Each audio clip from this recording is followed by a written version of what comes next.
Natasha, and thank you so much for joining me today. Well, again, I'm trying something really fun that I've not tried before. So I am going to be trying to do some bag prints with paint. Now you could do this with ink, but today I am trying it with acrylic paint.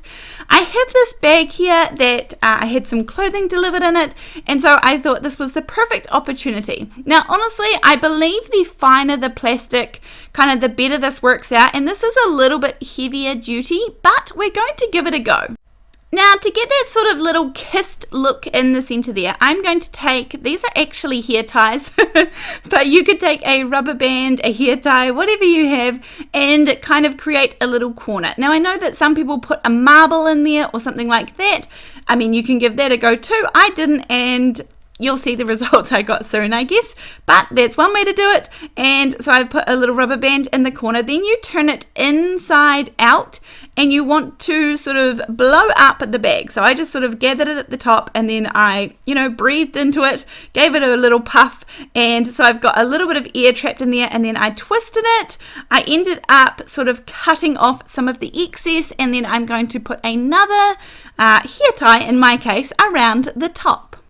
And I think probably what I want to show you with this technique is that even though it doesn't sort of print perfectly, that we can make it into something, because not everything has to appear perfect as soon as you do it. And I think these cards turned out pretty good, and they're just sort of very organic looking florals in my opinion. So I'm going to pop the little hair tie or a rubber band around the top there, and that's going to keep it pretty secure. Not perfect, but secure enough for me to try out anyway. I am using acrylic paints today, and I am also going to be working on my stencil mat by Waffle. This is just because all of the paint cleans off it really nicely and easily. And I'm also going to be using some nautical cardstock. This one happens to be from Hero Arts. It's just a gorgeous, very, very dark blue. I have been trying out a couple of different colors. I've been trying out a sort of vanilla colored cardstock and this darker blue. So I'm really branching out. So these two colours are Orchid and White from the Dina Wakley acrylic paints. Now, I mean, you can do this in lots of different ways, and this truly is just the way that I did it. So I have got a little bit of the purple paint around the edge, and then white kind of in the middle, and then I really just smoosh. And again, it kind of looks like nothing. So bear with me, because we can make this work. So I move on to another one and just keep going, and I'm trying not to worry about really what the results are. Pop these on my page and see what happens, and then we will work from there. Now, even I will admit that from here I was a little bit like, okay, this could be interesting, so that's okay.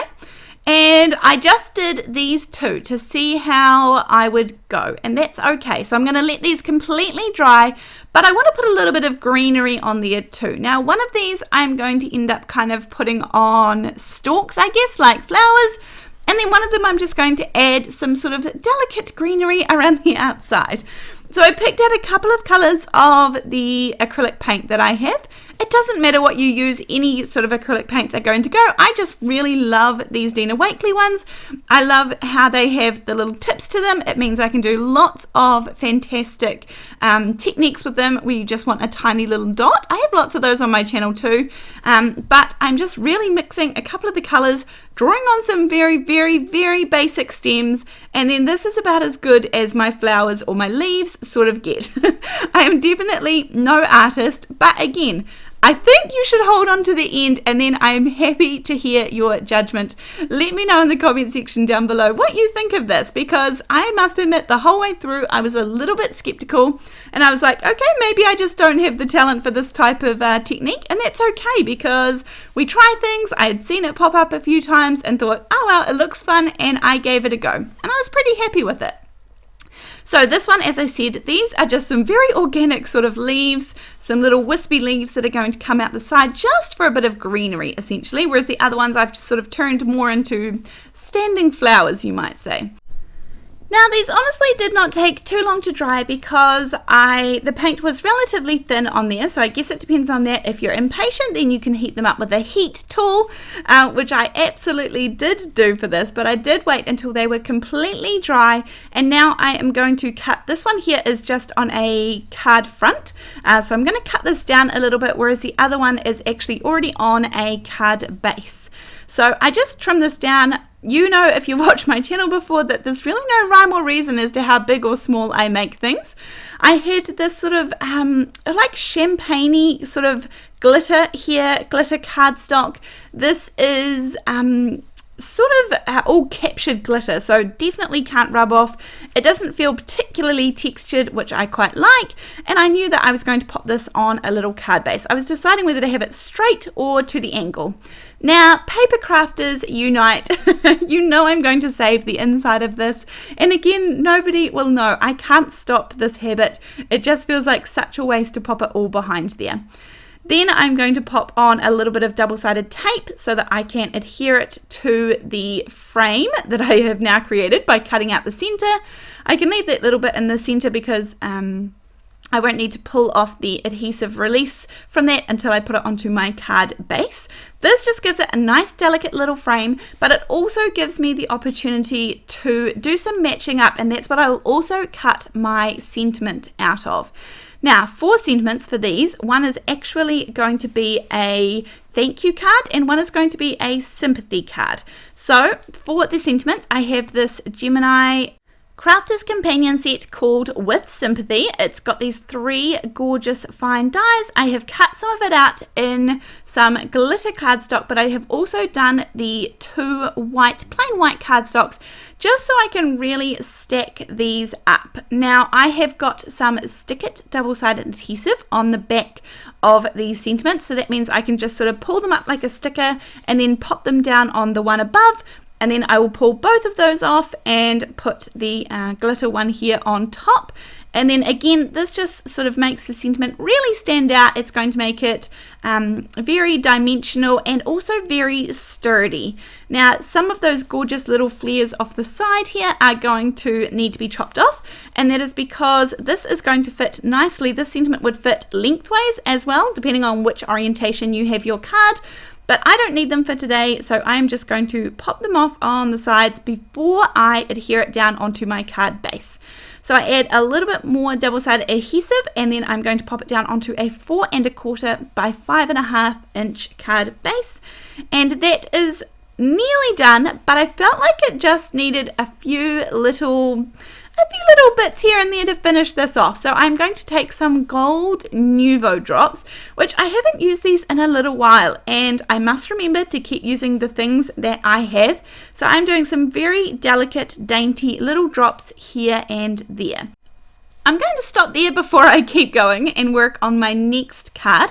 This one I don't really have the opportunity to put matting layers because this was directly onto the card base.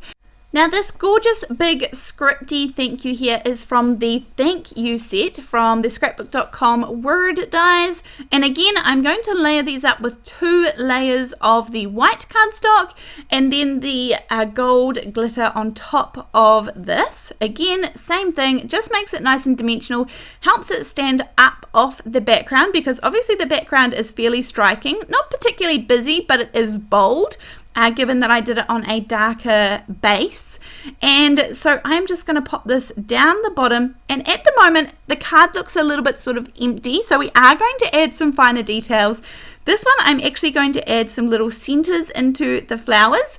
And then again, if you've watched my channel before, you will know that I am a big fan of adding in my little borders, my squiggly borders I call them, just because I feel like it really finishes off a card. But for this one, even though I've done a gold sentiment, I'm actually going to go with white.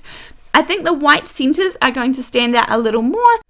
But the main reason is here, I just want to show you something. The gold from the Uni-Ball pens, and here is some of the gold cardstock that I've used for the sentiment. If I were to use gold to go around the edge, let me give you a close-up and show you that the golds are actually really different golds. So I didn't want to put those two side by side. That's just something that bothers me. And so that's the reason why I turned to the white one. So if I were using them separately, then that's perfect. I actually love these gold. I love these pens actually in general. All three of them are fantastic. But that's the reason that I decided to go for the white. So I do some squiggly little borders. Sorry I'm off camera, I'm still zoomed in, and I'll remember in a minute to zoom out. Here we go. So that finishes up my couple of cards after adding some white Nuvo drops to this one. So let me know what you think of these and how I ended up transforming them, hopefully. As usual, I will have supplies linked in the description box down below. But thank you so much for joining me today. And I'm really looking forward to having you join me in the next video. See you then. Bye.